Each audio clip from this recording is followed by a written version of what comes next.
Hi, everybody. I'm Rob Fagan, emergency management lecturer and instructor with Tulane University and Pikes Peak State College. This video is being prepared for Wheaton College.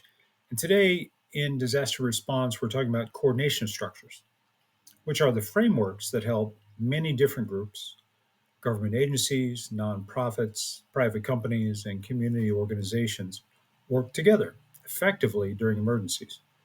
When disaster strikes, these groups must share information, set priorities, and allocate resources without confusion or duplication, hopefully.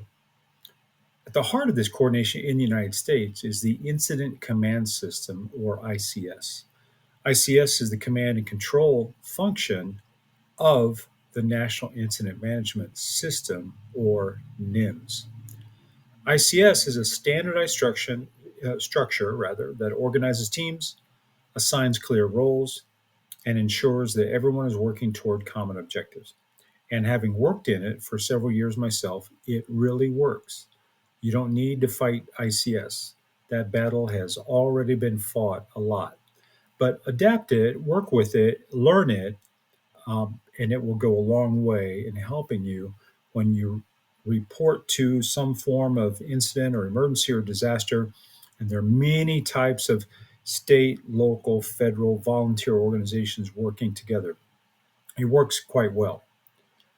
And so, on top of this, the overall broad structure in the United States, as I said, is the National Incident Management System, or NIMS.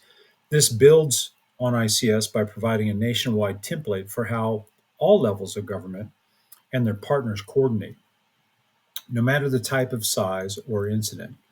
Now, internationally, and I've worked in this system too, and it's not hard to understand. You can look it up. It's called the SENDI, SENDI Framework for Disaster Risk Reduction, or DRR, Disaster Risk Reduction.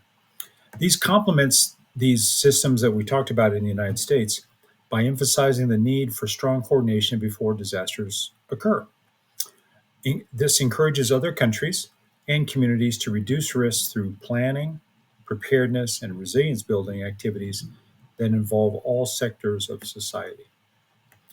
Beyond local or national borders, disasters often require transboundary coordination models, where neighboring states, regions, or even countries must align their actions, such as in hurricanes that affect multiple states, or wildfire. And when I say states, I mean nations, right?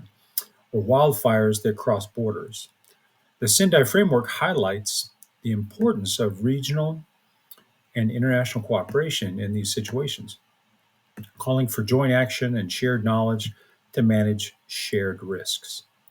Operational tools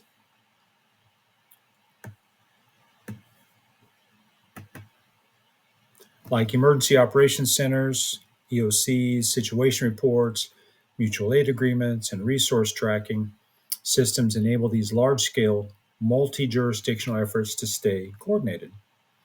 They help build a common operating picture so that responders at all levels can make informed, unified decisions. Sounds pretty easy to discuss, write, and read, but wow, when you really see this put together in a multinational, multicultural, coordinated way, it's very difficult to implement.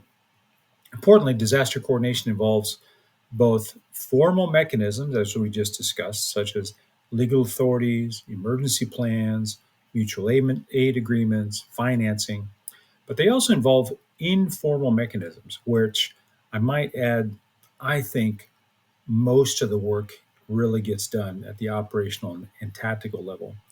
The formal structures are more for the strategic. The informal happens at the operational and tactical level.